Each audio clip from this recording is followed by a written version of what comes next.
Hello everyone. एक story बताऊंगी, उसके माध्यम से शायद आप कुछ सीख सके और इसको शेयर कर सके।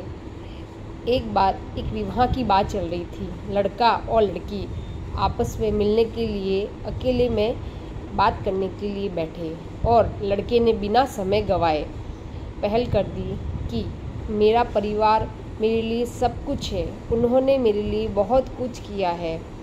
माँ को एक ऐसी बहू चाहिए जो पढ़ी लिखी हो, घर के काम में हुनरमंद हो, संस्कारी हो, सबका ख्याल रख सके, उनके बेटे के साथ कदम से कदम मिलाकर चल सके।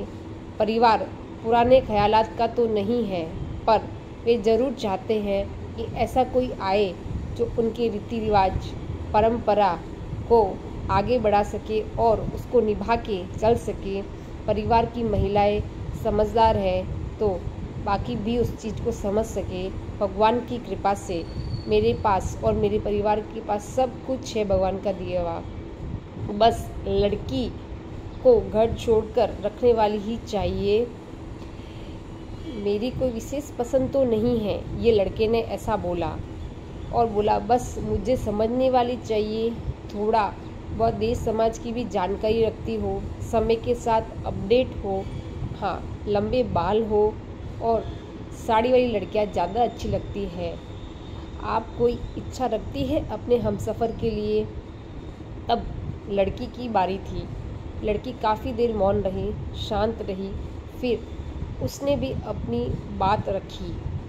स्वाभिमान की चूनर सिर पर रख ली और लाज का घूंघट हटाकर बोला, पूरे विश्वास के साथ बोलना शुरू किया कि मेरे पिताजी को दामाद के रूप में ऐसा बेटा चाहिए जो उनके सुख दुख में उनका हिस्सा बन सके, साथ निभा सके बिना किसी एहसान के, और उनके हर समय परिस्थिति में खड़ा हो, एक बेटे के समान बिटिया के साथ घर के काम में कुछ मदद कर सके और उनकी बेटी को अपने परिवार की केयर टेकर बनाकर ना लेके जाए, बल्कि उसको परिवार का हिस्सा या सदस्य समझकर ही उसका सम्मान करे।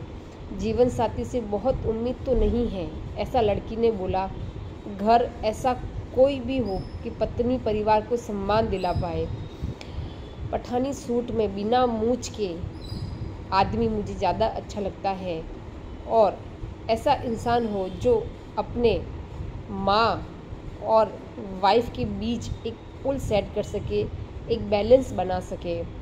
सरनेम बदलना या ना बदलना ये अपने अधिकार के क्षेत्र में रखे, और आप और हम पढ़े लिखे हैं तो विवाह का खर्चा भी आधा आधा हो और इक्वल में डिस्ट्रीब्यूट हो, ना कि एक के ऊपर बर्डन बने। तो विवाह का खर्चा भी आधा आधा हो। देश के विकास में भी एक ये पहल होनी चाहिए। हर बात पर सिर झुकाकर मानने वाला संस्कारी नहीं होता। लड़का इस बात को सुनकर काफ़ी बहुत चक्का रह गया कि किस तरह की शर्त रखी।